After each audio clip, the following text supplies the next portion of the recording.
The final rookie quarterback preseason grades are in. Today, we will separate the hype from the starters, who passed training camp, who's a backup, and who is really already on thin ice and not passing training camp. Obviously, who is a starter. We'll have an official ranking coming up at the end of this segment as well. So, Jerm, what we'll do, we'll just kind of name the quarterback, your take and grade, my take and grade. We'll go down to the bottom, and then at the end, we'll rank our 6 that we have here. It's the same 6 that I had sent over to you. So we'll start with Shedeur. We finally got to see Shedeur Sanders in a second game of NFL preseason action, and it was hideous, but I want you to take off on it, man.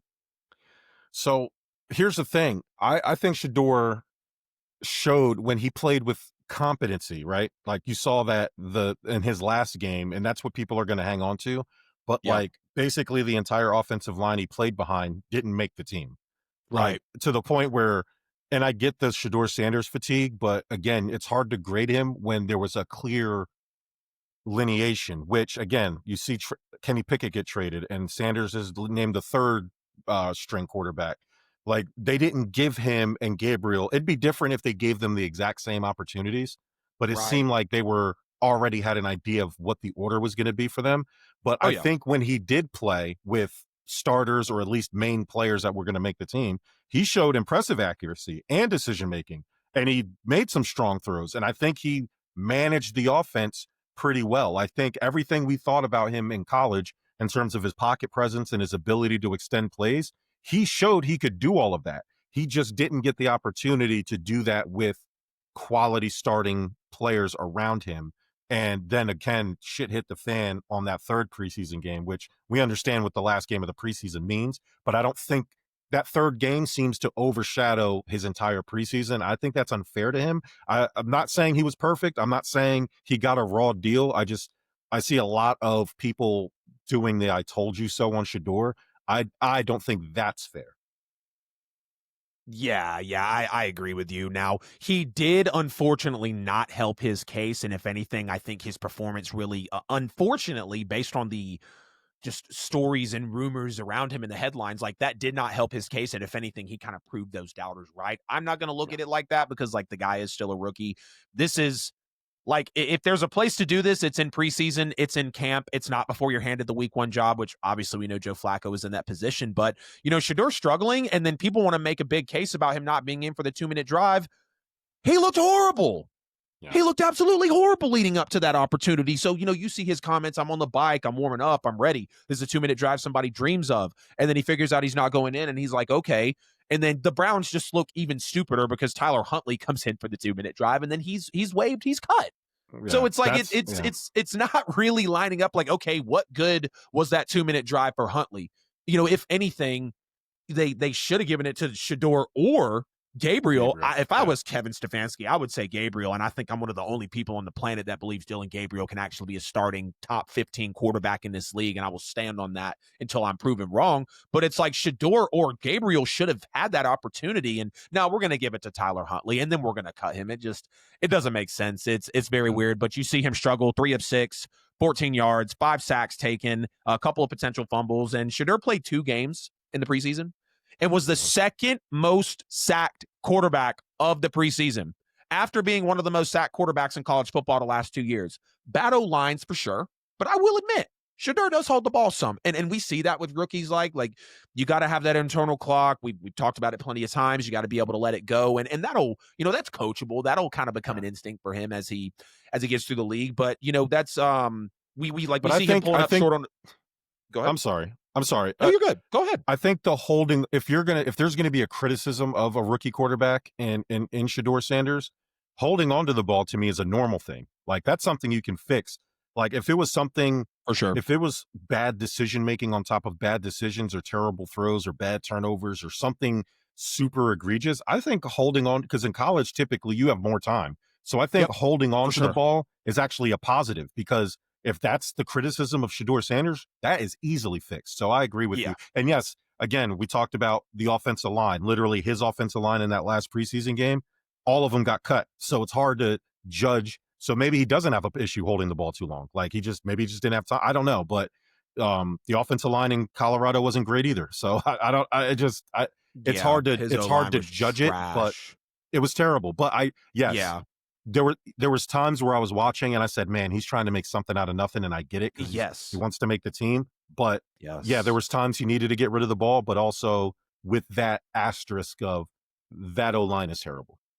Yeah, it was just way too much backyard football, trying to do way Yeah, too much with really nothing, and like it looked really bad. If he would have went 3 of 8 with 4 of those being throwaways, like coach is probably okay with that, But you're for sure. taking 5 sacks in this game. I mean, he took a sack in the fourth quarter on 2nd and 12. He was dancing around multiple times. Actually got out of the pressure, kind of went back in, back out, stepped up. I mean, it got pulled down by his arm. Like you just have to protect yourself better, For in sure. the NFL because like these guys ain't trying to hurt you, but they want to hit you. Yeah. Don't let them Yeah. fool you. Like it might be, oh, are you okay? Yes, sir, while you're on the ground, but like they wanted to pancake your ass. They wanted to get to the quarterback. Do not let those guys fool you. They are looking to like those quarterback hits matter. It starts to kind of ruffle the feathers a little bit. It's like you get later in the game, these guys are hitting the dirt more, and it's kind of like when you take punches in a fight. I'm gonna Yeah. give him a C for the season though. One great game, one awful game, it kind of just washes out. If you get an A, if you get an F, you split the middle and you give him a C. So Mhm. Cam Ward finally got some more preseason action. He didn't have a whole lot. He was 3 for 4, 36 yards, had a near touchdown pass, but he actually didn't get it in on the last snap. What do you feel about Cam Ward just overall this preseason, man? And if you have a grade for us too. So I'm going to use this word, but I don't mean it negatively. Unspectacular. Now, I don't mean that negatively. No, I I think agree. he was competent, but he wasn't super, like, there wasn't anything that blew me away, which to me, for a rookie quarterback who is going to be your franchise guy, is a good thing. He made a bunch of safe throws, he avoided major mistakes, and it's what you want to see from your rookie QB starting from day one. Yep. And he's already proven he can do it multiple different ways, which I'm Yep. sure the Titans are going to tap into. Um, I didn't see the arm talent that I saw at Miami. I don't know if that's by Right. design, but I just and saw I like didn't a see couple that throws where he flashed it. a Really, that couple. was it. There was a couple of that playmaking ability that made him so. There was like hints of it where it's like Yeah. he gave me enough to let me know that it was still there. He was Yeah. just consistently good. No super Yeah. highs, no Right. super lows, and Right. to me, that's probably the best case scenario for a rookie. I'm going to go ahead and use the word franchise quarterback in his first preseason. I think competent but unspectacular is probably the best way to describe it. I mean, I'd give him a solid. Very well I'd give him said. a solid B. I'd only just room because again, we didn't see some of that crazy Miami stuff we saw, but Yeah. we didn't need to see it. He showed me enough to Right. show me that he can run this offense. So a good solid B, I think is fair for Cam Ward. Yeah, very well said. I'm gonna give him an A. I thought he played Mhm. well in both opportunities. Really, all the opportunities that he got. Again, nothing spectacular. You would have liked to see him like really open the playbook more. When I was watching Cam Ward in preseason, it reminded me of how the Panthers played Bryce Young in the preseason a few years ago. Simple, boring. Why am I even doing a topic on this? But I have to because he's a #1 overall pick, and I want to see Right. like how he looks in NFL action. But yeah, it just reminded me a lot of that. And it's like Brian Callahan, the head coach, gets it. Like, if you don't want to put these guys in jeopardy, have them take 25 snaps and then like give it up. Who cares? Like you drafted him #1. He's going to be your starter week 1. Like there's no way Right. around it. So the most controversial next to Shadur Sanders, quarterback in this NFL draft class, Dillon Gabriel, I thought had a pretty solid game against the Rams in his final preseason outing, 12 of 19, 129 yards and a touchdown. What are your overall thoughts on Dillon Gabriel? And again, a great force.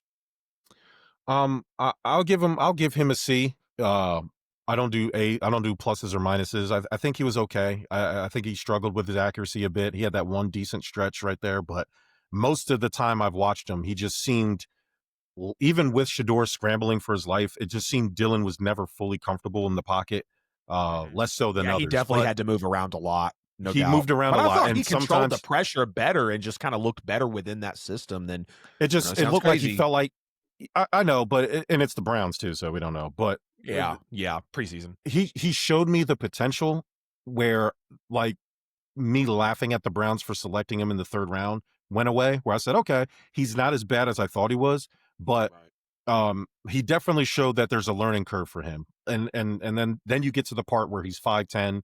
He has a average to probably below average arm strength. I think he can get the ball out on time.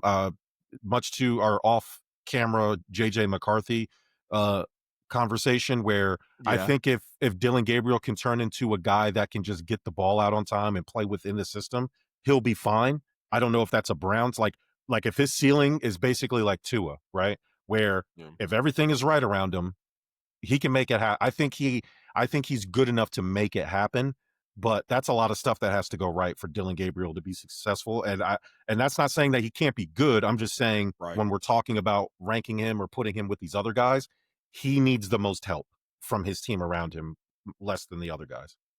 Yeah, yeah, especially with just the organization he's in and that offensive line. Mhm. But I think when it comes down to like the quarterback talent of Dillon Gabriel, Mhm. I'm just a fan, man. I mean, I hear a lot of people talk about his arm, but like when I watch tape, I don't see the weak arm. I don't see a noodle arm. I don't see a weak left-handed thrower like honestly Tua was coming out of college or really even coming into the league, you know. And Mm. I just watched a lot of Dillon Gabriel out of Oregon, and I get it, Oklahoma, like he really didn't make anybody better, and Oregon got smacked off the map by Ohio State after getting the first round bye and really going undefeated or, being close to it rather. And it's like, I don't know if you can necessarily hold him to that exactly because I believe when Dillon Gabriel was asked to perform outside of that Ohio State game, Ohio State just ran all over them. Like there was nobody on any part of Oregon was doing anything. But I think his mobility and really his throw on the runs are really smooth, really confident. He doesn't come off as scared out there. I think he's got a solid grip on the offense right now. And again, I know it's preseason. I know we're talking about the Cleveland Mhm. Browns and we're talking about his offensive line, but I really think I'm the only one out there. I posted a clip of it the other day. Like Dillon Gabriel has an opportunity to be that Geno Smith, Baker Mayfield type quarterback. Now, you weren't drafted early, but it takes you a minute to really find your system. You might bounce around some.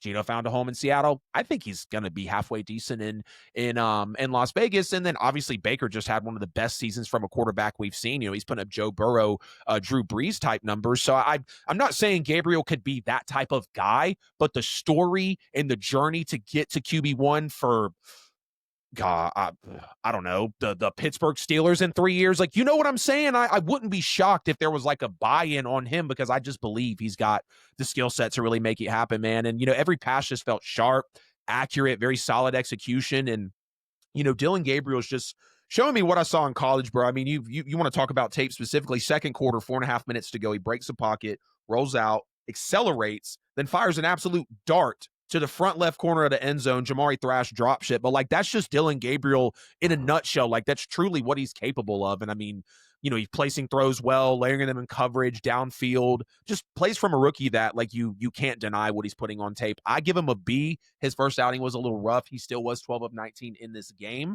But he even had a pump fake, kind of a hezzy on the touchdown pass in this one. And that's just veteran type stuff to me, man. Like, yeah, he was doing some of that in college too. But again, when you see this type of skill either jump or at least translate to the league, like, why are we sitting here talking shit about Dillon Gabriel if he was a solid college quarterback? Like, he was still a top 100 NFL pick. You know what I mean? Yeah. Anyways, Yeah. on to my guy, Tyler Shuck, 12 of 20, 102 yards, not the starting quarterback. We'll talk about that later in the Who Dat corner. And then a rushing touchdown for the New Orleans Saints. What are your thoughts on Tyler Shuck, man? Highest pick that the Saints ever took for a quarterback. Of course, he's QB2.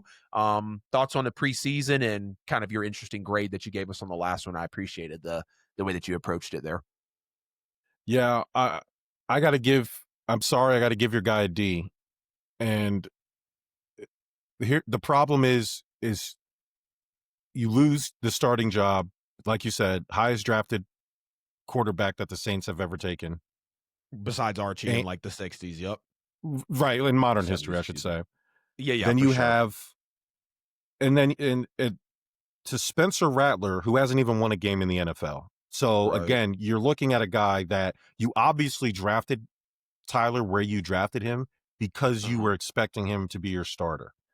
Right. And I saw that he had some issues with consistency, not anything that we didn't already Nothing know. really popped off tape for him. Like, I thought he It, was solid, but like right. second round It pick wasn't worthy. right.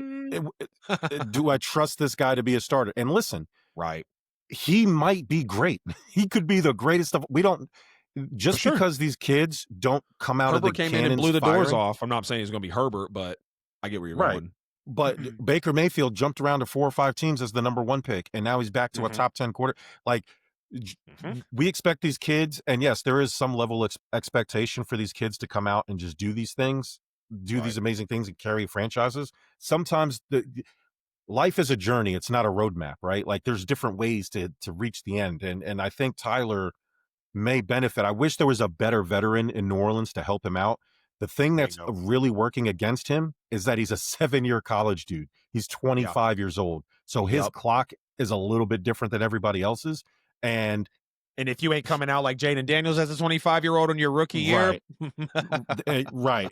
And so because people do I forget see Jaden is in his mid-20s, but he played like a right, fucking veteran last year, so nobody cares. right. Yeah, he the greatest rookie season we ever seen. He did what he Absolutely. did. Jaden did what a top 5 pick It carrying a should terrible do, should team. transform a franchise. Right.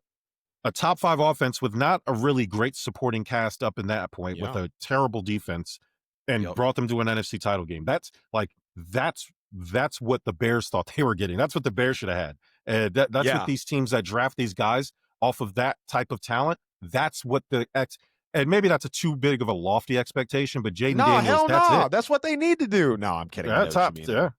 But anyway, I know Tyler what you mean, Shog, though. do I see him as like a franchise starter? No. He can have a Kyle Orton type career, a Ryan Mhm. Fitzpatrick type, like stick in the league a long time. Because I see what the Saints saw in him. It just hasn't Right. come together yet.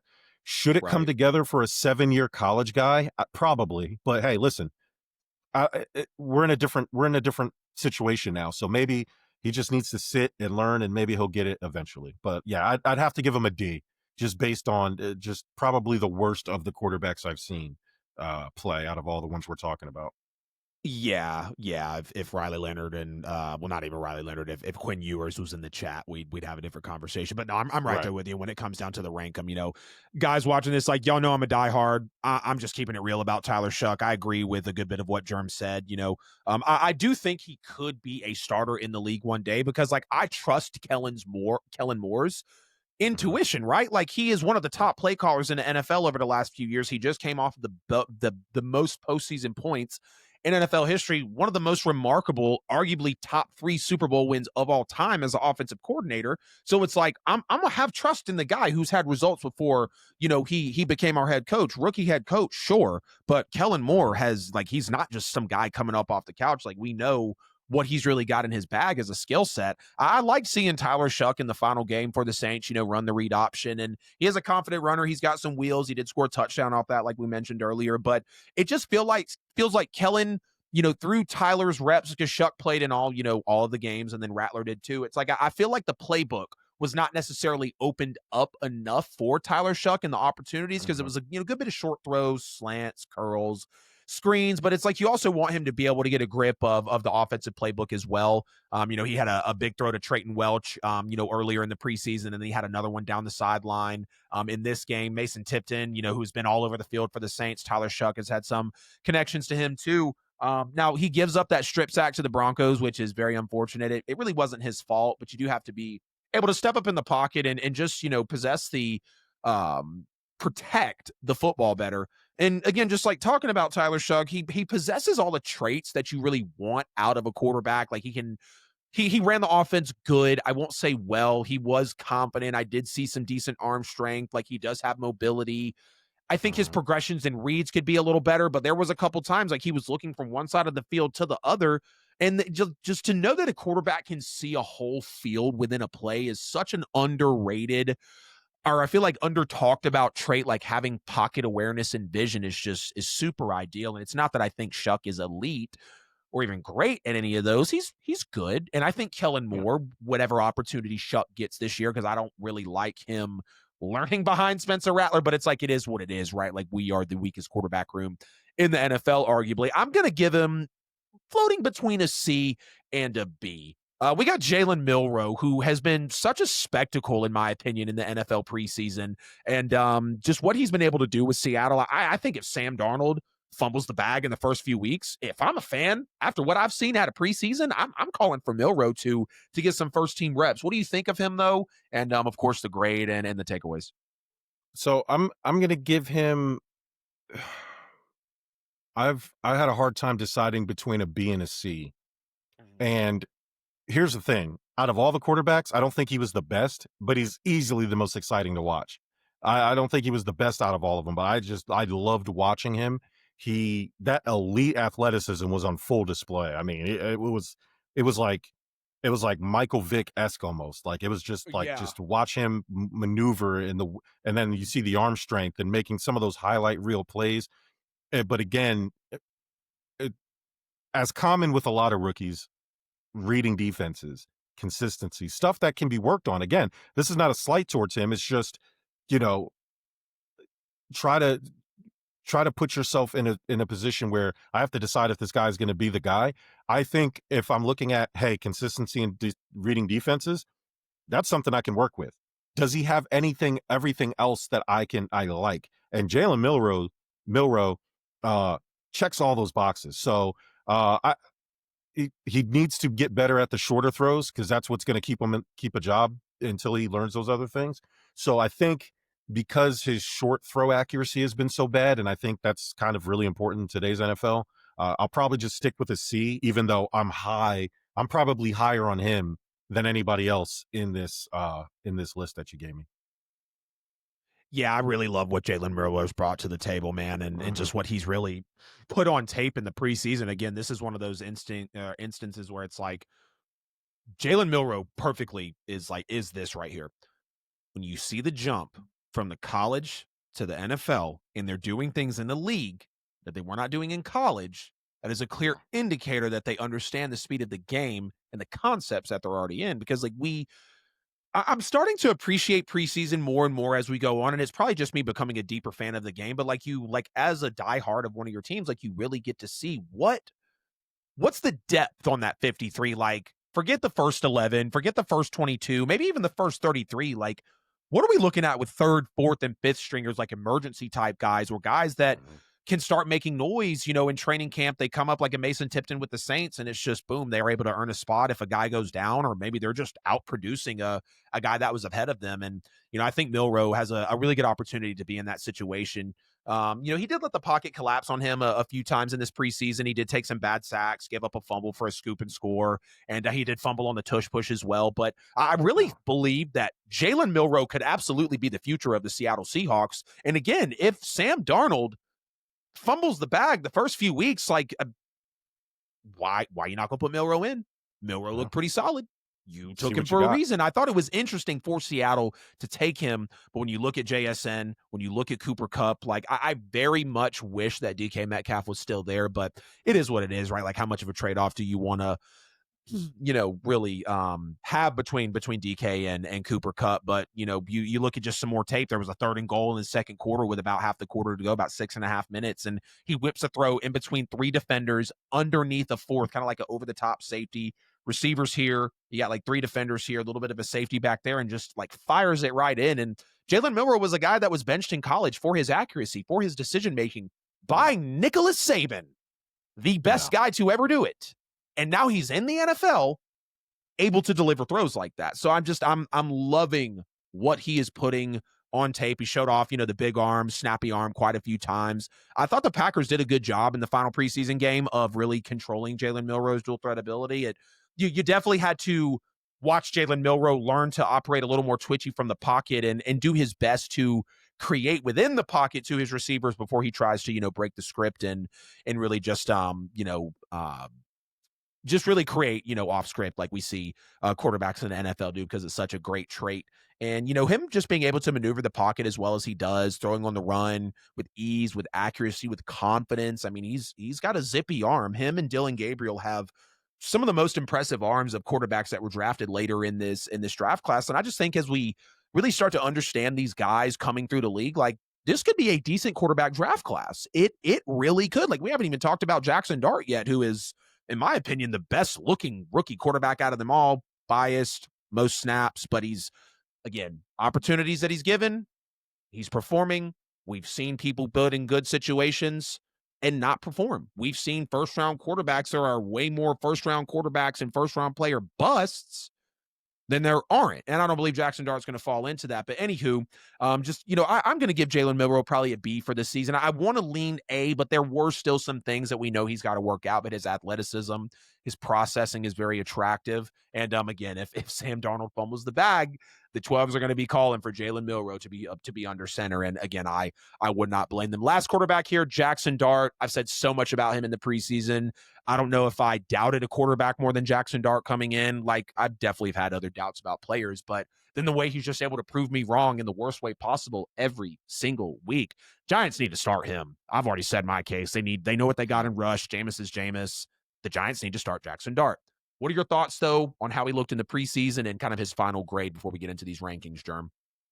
Man, Jackson Dart is getting an A from me. He was solid the entire preseason, showing, like, out of all the quarterbacks, the best grasp of an offense that is actually, I know this coming is pretty complicated. Not saying that he ran it perfectly, but you could tell he had a pretty good grasp of understanding the offense and putting the ball. Yep. There was some consistency issues. Again, it's word of the day, but that's to be expected of these rookies playing. That's what the preseason's for. Yep. But I mean, I thought he showed really good touch on a lot of his passes. Like, there were some veteran type passes. That one pass against the Bills where he was pressured and got rocked in the face mask and just dropped. I can't remember the receiver. I don't think it was Malik Neighbors. It dropped a dime for a touchdown, and I said, "Wow, that was." It was perfect, man. That I text the group. Bert is a huge Giants fan. I text him. I said, "Hey, y'all got one." The opposite of what I feel. The opposite of how I feel about Jalen Milroe, right? McDonald could, like, the Seahawks could ruin Jalen if they could Anthony Richardson him if they start him too soon. Jalen probably needs to sit for a year or two. But Jalen was raw as hell coming in, and he's still looking better than Jalen Milroe has improved more in 3 weeks than Anthony Richardson has in 3 years. Oh no, for sure. But if they're not careful, I get where you're going. For sure. If they're not careful, though, it could be a situation if you put him in before he's ready, it could ruin him. I don't feel that way about Jackson Dart. I think Jackson Dart could start week 1 and he'd be pretty good. He's ready. The flashes, like the stuff, if you were worried about how he would translate from Ole Miss, that has to be put to bed. I mean, he showed flashes of everything. Again, anything coming out of the SEC prepared him for these moments and all these reps he got in preseason. If I'm the Bills and Josh Allen didn't exist and we needed a quarterback and I had to choose from one of these 6 guys, I'd probably choose Jackson Dart. So, hindsight, but I know what you mean. Yeah, but I've watched everybody play. If I could see it, I said, okay, Jackson Dart. I would be really happy if Jackson Dart was the quarterback for the Bills. So yeah, Jackson Dart gets an A from me.